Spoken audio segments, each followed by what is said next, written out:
new guest lecturers speaking on subjects of importance to everyone. Our show has officially declared this the start of National Headache Week. Therefore, we decided it is only fitting that tonight's lecturer should be a world-famous surgeon. Now, I know you'll be glad to meet our guest lecturer, Dr. Harvey L. Dayton. Here is Dr. Dayton.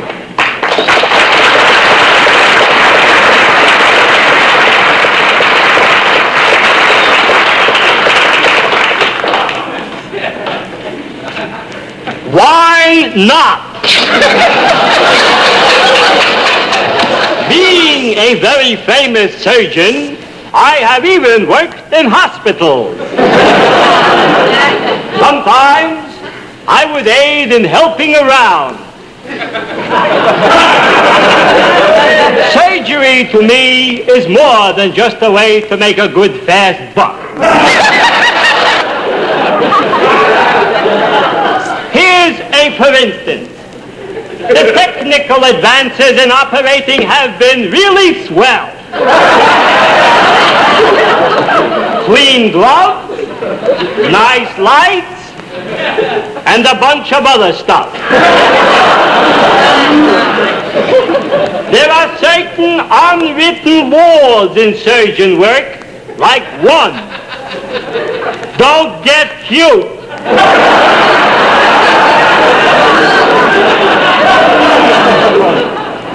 Before operating, always wash your hands if they're very dirty. 3 is unimportant this time of the year. Quite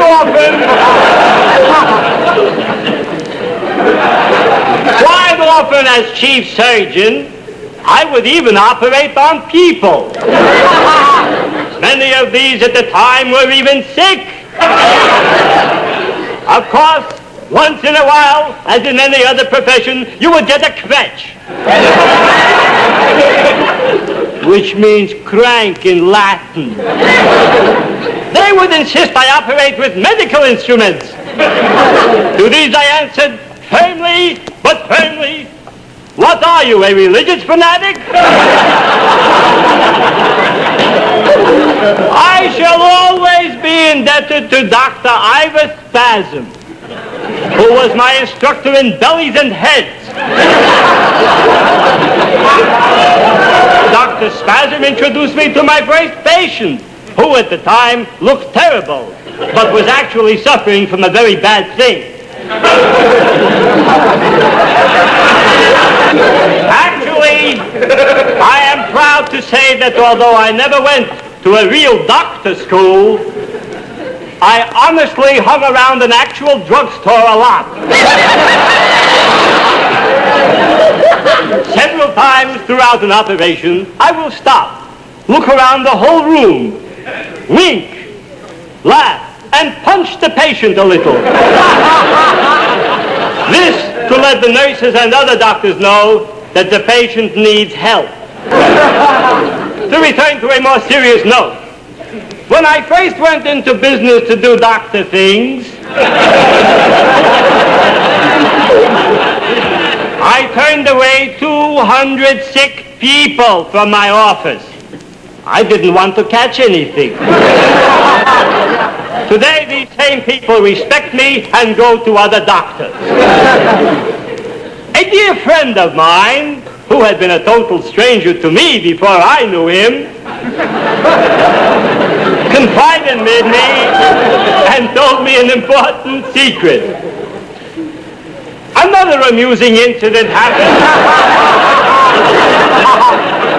When I first started operating, a patient called up excitedly and said he had acute appendicitis and wanted me to operate immediately. I laughed and hung up on him. He didn't know it was my day off. A number of doctors, other than myself, wrote to me by letter, asking what I thought about a very terrible disease. I told them point blank, I thought it was a rotten thing, and was causing the people who had this a lot of illness. Such a statement is a beacon to the ill to me. Now, just last week ago, a woman customer of mine about her losing weight. I told her I thought it seemed like a good way to reduce. Now, I just want to say in closing to those wishing to become doctors, study medicine and things like that. Learn about hearts and lungs and those things. It will come in handy. Also, take a temperature or two with some sort of a thermometer. And remember, the patient who lives on after the operation is a happier patient, booby.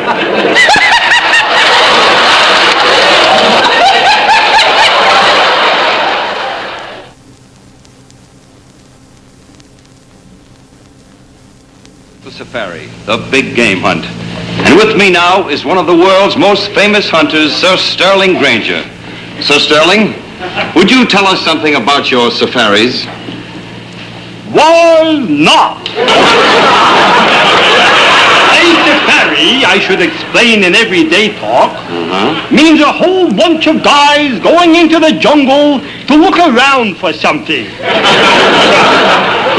Now, the first big game we saw was a large horse. A horse? I was told not to shoot it because it was carrying all our stuff.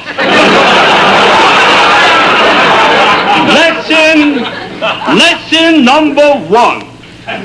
Don't shoot your pack horse. Sir Sterling. The hunter in me cried out for even more game. And then what happened? A very sad thing happened to one of our party on our third day out. That must happen a lot out there.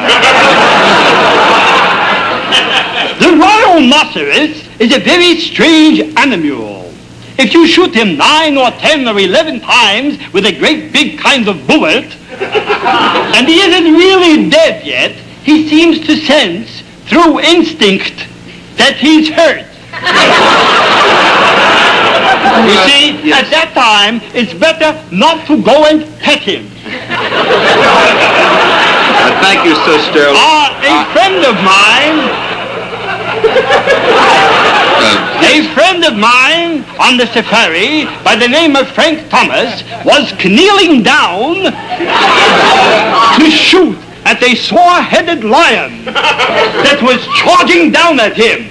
I yelled, "Hey, booby!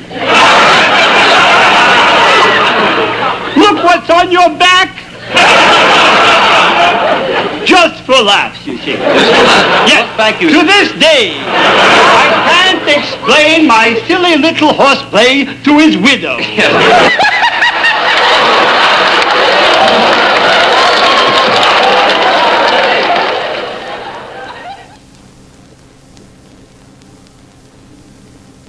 Well, Dayton, you know, there's a lot of crime in our time. A lot of people still remember your famous criminologist monologue. So here it is. Now, we'd like to ask you a few questions, sir, about the criminal. I'd like to ask you a few questions about the criminal mind. First of all, is there such a thing as a criminal type? What? Let me answer your questions by replying to what you have asked. Oh. You can tell a criminal by the way he takes a look at you. And also by the way he aims his machine gun at your neck. You see, it doesn't take any kind of a mind to pull a trigger. All it takes is some kind of a finger. Tell me, sir, have you ever done any writing on the criminal brain? Why not? I forgot where I was. I say, have you ever done any writing on the criminal brain? Yes, but it was a waste of time.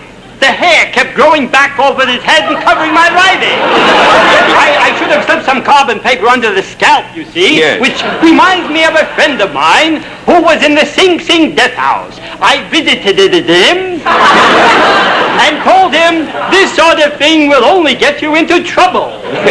I told him that. You see, I'm also a bomb expert. Yeah. Well, to each his own. But, Professor, what is the best way to help a criminal? Well, there are many ways. You can hold his pistol for him. Drive his getaway car. No. You see, most murderers don't want to kill a victim. They merely want to do away with him. Now, I will admit, however, that a man who kills his entire family would probably someday commit a serious crime. I wouldn't doubt it, but tell me, when a criminal comes to you, what is the first thing he asks for? My watch, then my wallet, and then he's liable to take my valuables. I see. Professor. Yes. What we're trying to find out... Not my material. Yes. What we're trying to find out is what makes a criminal tick. A criminal tick? Mm-hmm. I don't know about criminal ticks. I've seen some gangster cockroaches and very mean fleas, but never a criminal tick. Yes. The only real way to combat criminals is to stop voting for them. Yes. Now, I must go because it's time for me to leave here, as we know by the man with the fan waving his... Thank you very much, sir.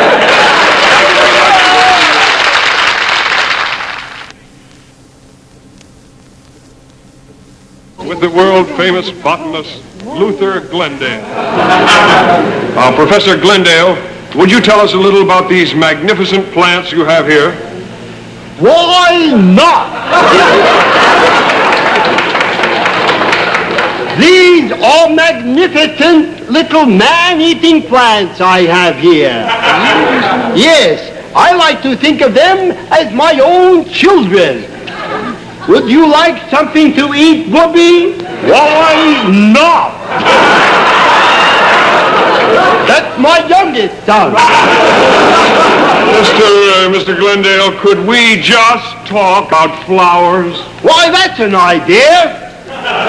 Being America's most famous flower man, I can tell in an instant, after reading the name, what any flower is called.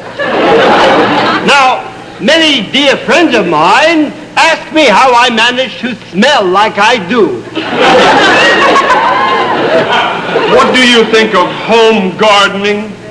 Home gardening, I believe in it, except for those people who have moved, or those who live in a trailer, unless they have a real long hose. Yes. A Mrs. George Whalen, who is married to a friend of mine by that name, she wrote to me and called me at least 30 times I should please speak at her garden party. I said I didn't feel I should without an invitation.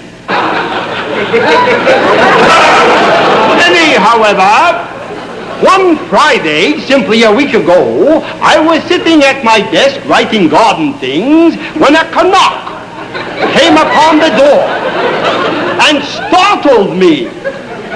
But I'm feeling much better now, thank you. Hey, well, you don't look it. This is Chet Butley. Hey, kids, Daddy's home. Get in.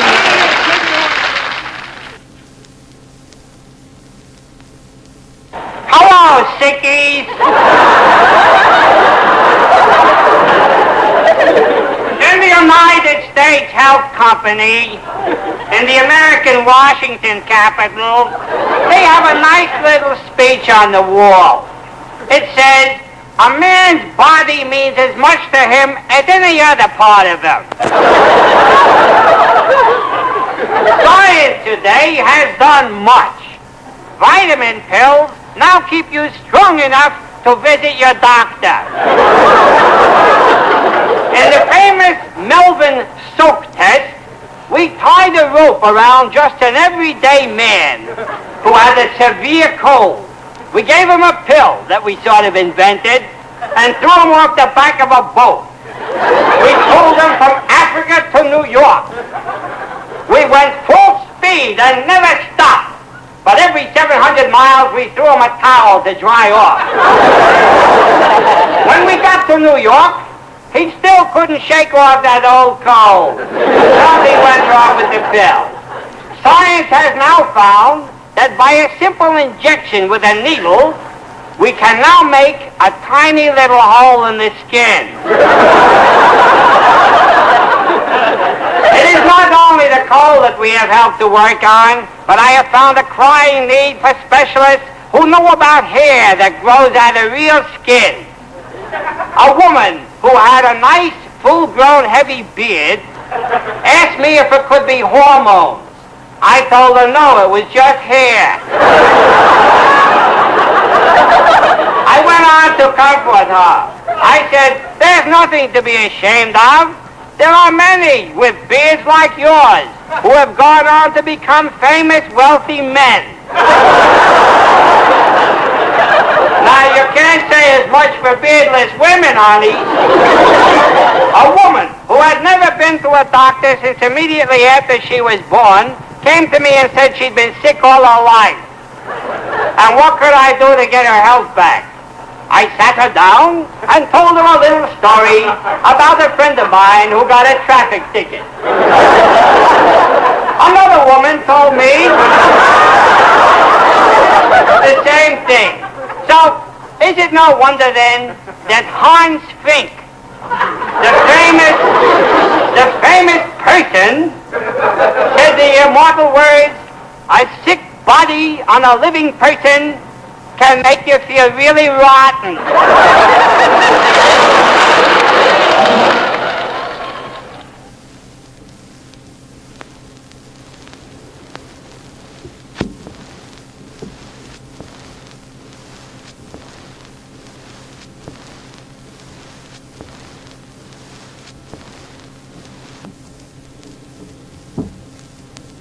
The stirring opening speech in which the visiting contestants from all over the world were welcomed to Squaw Valley. Hi. I'm glad to see so many foreign people here.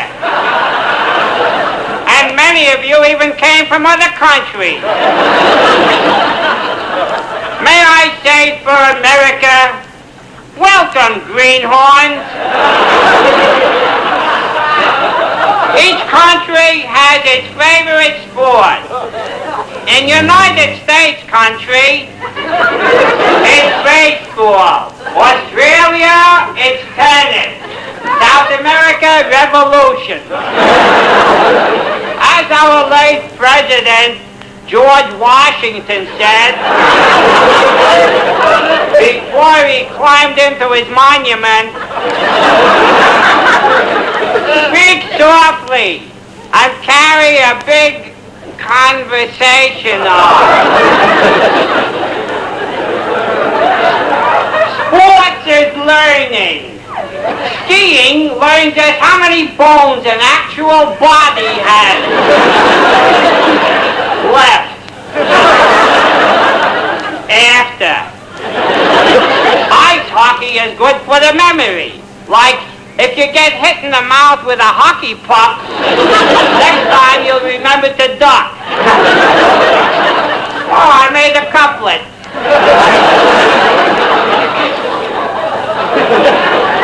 As nobody makes no money Olympicing, I often wondered what type of person would devote that much time to practicing. I found out that there are two types. One type is the type whose father is very rich. The other type is a nut.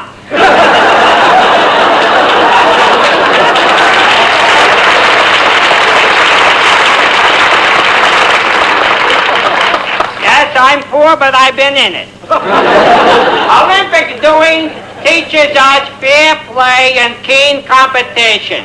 And so, if we didn't win this time, there's our next time, and we'll practice. And then, if that doesn't do it, we'll cheat.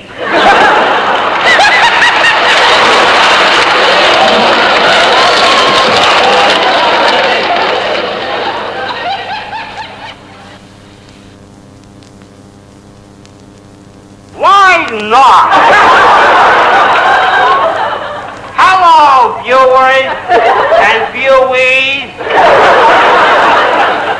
As you know, American television has done much to make entertainment a thing of the past. Television shows will now be planned for all, from adulthood, which are the old, to childhood, the young. As always, most shows will entertain those young hoods. Television is educational. It learns kids about famous people in our history. Any kid can tell you the names of America's biggest gangsters and crooks. I never had a television set, but I never had the heart to tell my 22-year-old son Betty Ann about it.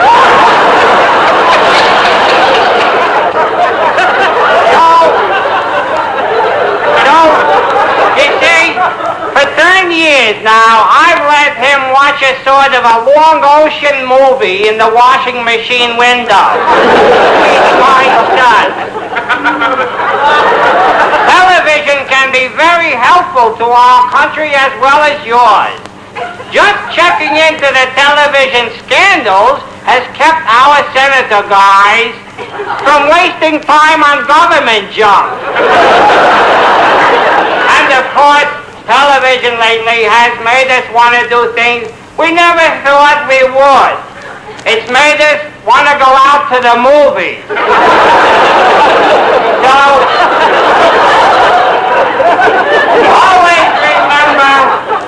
always remember one important thing. Thank you.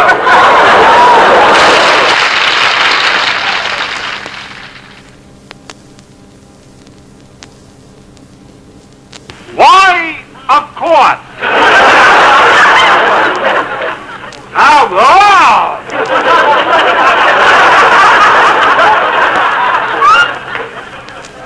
As I told the guys in the Congressman place,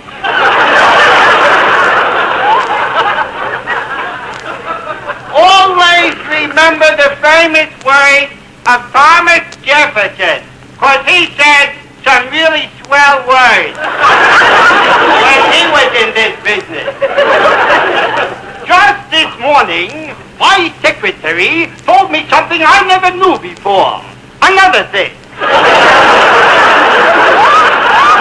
I am quite often asked whether I believe in picking a favorite son at the convention. To this I say no, because I have two, and one would get jealous. Probably the older one, Peggy. The president asked me what I thought about our space program just the other day. I said, Your Highness, sir, it's a great program. I saw it twice on Channel 4. It's a lot of laughs. A certain other Congress gentleman told the head guy in the Congress place that I had relatives on the payroll and working in my office. I said, that's a rotten fib. On the payroll, yes, but they never did any working while I was there. Now, in closing, think of this if you don't mind thinking of this. No matter where you go in this America place, from Maine to California, from Oregon to Florida, you must get there by traveling.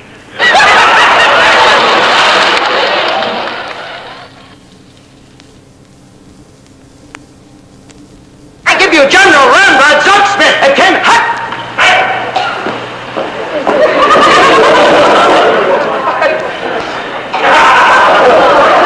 Take it easy.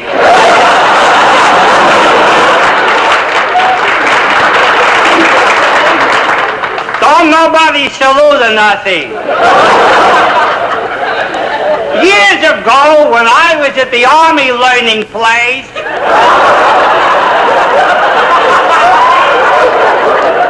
and I was learning right in my own head about soldier junk, a sergeant who was a soldier too told me a very funny thing. So much for humor. You have to know all about war battles to be a real general. And fighting rotten enemy people with some kind of a weapon, or even a gun maybe. Now, as you all know, when it comes to discipline, I am a stickler for discipline. As you men, and I have heard many times, and I have heard many times too, an army travels on its stomach. Now, in a rich country like this, can maybe we get them a little wagon to ride around? Now, if I could suggest it, the army can learn you very many decent things that will help you in civilian life. For instance, you can learn aerial gunnery, which you can use if you get a job shooting civilian planes down. But enough of my suggestive talk. It's time to say hi to this guy who is like my own son, Norman. Or my oldest son, Herbie. Bravo to thee, Elvis Presley. And always remember what another swell military type general said. Hinky dinky poly-boo. Thank you.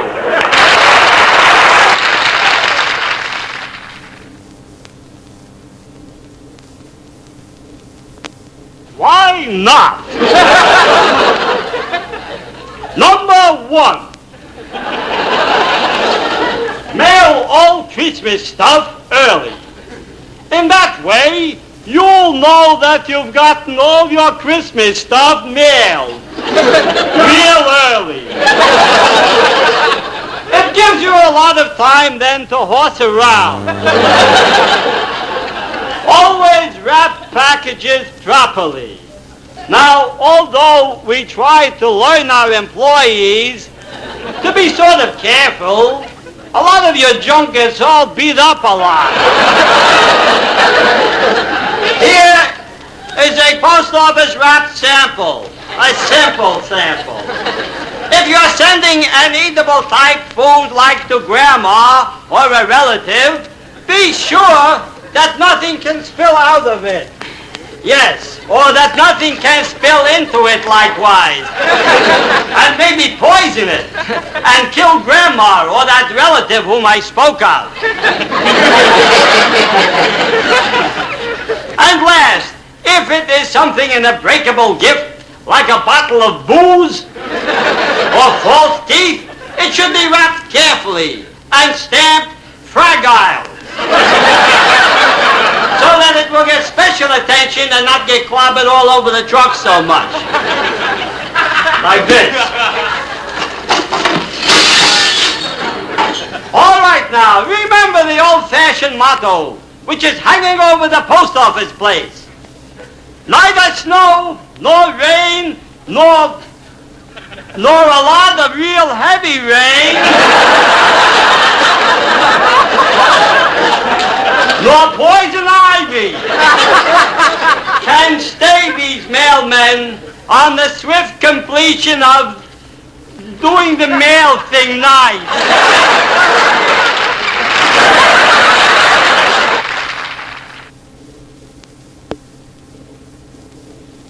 This is Dave Hinckley at the National Art Gallery in Washington, D.C. With me is Salvador Dooley, the artist whose painting right here, this painting won first prize in the controversial art category. Mr. Dooley, being the world's most renowned painter, could you give us a concise definition of modern art? Why not? To us in the painting business, colors are used in pictures to help make them pretty. You see, without them, a picture wouldn't be so nice. to look at. 0.5. Where does a modern painter get his ideas from? Is it from his mind, or is it something he thinks about? Take, for instance, a modern friend of mine who is a painter of today. He recently finished a masterpiece, which I consider really swell.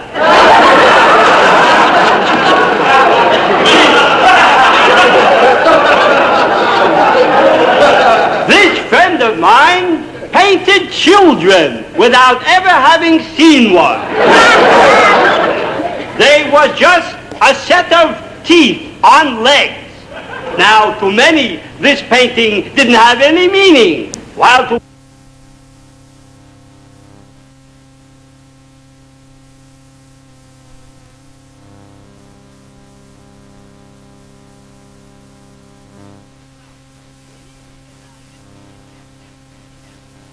Now on 4, 3 stooges staring it up in the underworld.